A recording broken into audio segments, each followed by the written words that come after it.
Just జనవరి 3వ తారీఖునో 5వ తారీఖునో ఎప్పుడో ఈ సినీ యాక్టర్లంతా ఒక సభ ఏర్పాటు చేశారు. ఆ ఏర్పాటు చేయబడిన సభలో మీరు ఎక్కువగా ఎవరిని ఇష్టపడతారు? మీ హీరోస్ ఎవరు? సినిమా హీరోలు, సినిమాల్లో పనిచేసే వాళ్ళు మీ హీరోలా? మీ తల్లిదండ్రులు మీ హీరోలా? దేవుడు మీ హీరోనా అని అడిగితే విచిత్రం ఏంటో తెలుసా? సినీ యాక్టర్లే మా హీరోలు అని 13% పెడితే, మా అమ్మే మా నాన్నే మాకు హీరో అని 3% పెడితే, దేవుడు అనే స్థలానికి వచ్చేసరికి 0. ఒక్కళ్ళు కూడా మాకు దేవుడు కావాలని అనలా.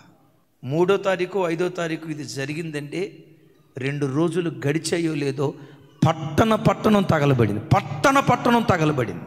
దేవుడిచ్చే ప్రతి దాన్ని ఉచితంగా అనుభవిస్తూ, పీల్చే గాలి ఎవరి భిక్ష, తినే ముద్దన్నం ఎవరి భిక్ష, నీ శరీరంలో ఉన్న ప్రతి అవయవం ఎవరి భిక్ష, నీ రూపురేఖలు ఎవరి భిక్ష, నీ రాసిక రంధ్రాలలో ఊపిరి ఉందంటే అది దేవుని దానం కాదా?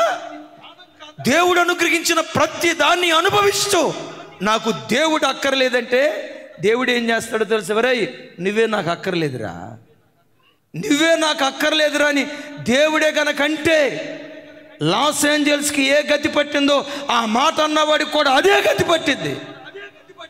ఎప్పుడు నీ బలాన్ని బట్టి అతిశయించుకో, నీ తెలివితేటలను బట్టి అతిశయించుకో, నీ సామర్థ్యాన్ని బట్టి, సంపదను బట్టి అతిశయించక, వాటిని ఏ దేవుడు నీకు భిక్షగా ప్రసాదించాడో ఆయనే నీ హీరో అయ్యుండునుగాక.